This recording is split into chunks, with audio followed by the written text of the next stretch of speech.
because I'm here with Brad and Bree and Bentley, and they've got 2 older children at home, and we've been talking about how to get those older children to do what you want them to do. Mm-hmm. And so I've been explaining to them that I've got 2 basic principles, I think, that we ought to apply to it. The first is that the things that you put energy into is what they will do. So if you want them to do something, then that's what you put the energy in. If you don't want them to do it, then you don't put energy into that. And the second principle is that you've got to time what you want them to do to the stage of life that they're at so that it works for that stage. So it's about what you put energy into. Yeah. It's a obvious truth that we tend to say no with a lot more energy than we say yes.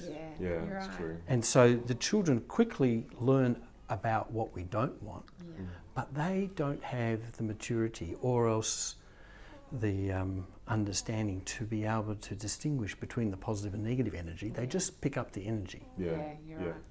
So if you've got an 18-month-old who's you want, as you're a good dad, you want to give him 3 good meals a day, that's what I should be doing as a dad. Yeah. And he's one of these kids, as often is the case at that age, they don't tend to eat meals. It doesn't make sense. They graze all the way through. A little bit of banana here, a couple of sultanas there, a quarter of a Vegemite sandwich here, something else there. And when you add it up over the day, actually they've eaten okay, but they never sat down and ate a meal which you think as being a good dad, that's what you should be doing. So you sit there and you play games with him and you play aeroplanes and all sorts of things, and you're putting all this energy and he's just thinking, wow, you're nuts.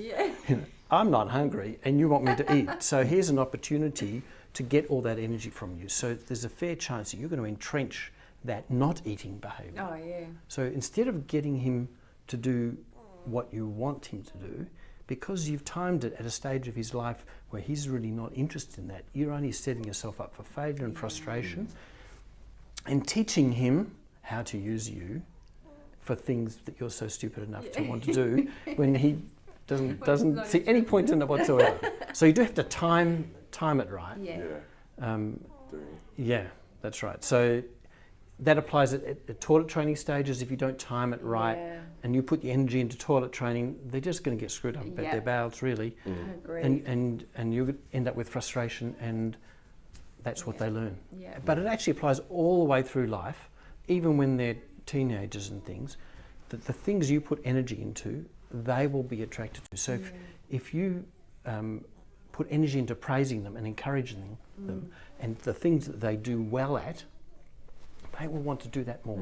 That's right. If you put your energy into the 1 out of 10 in the test that they got wrong, they're going to think, first of all, that you don't approve of them, and second of all, that's what you're interested in. You believe that they're a failure.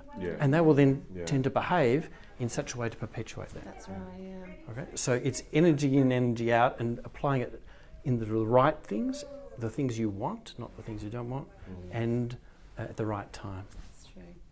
It's really good. Okay, should we talk about toilet training? How old is she? 2. Okay. She's good. Yeah?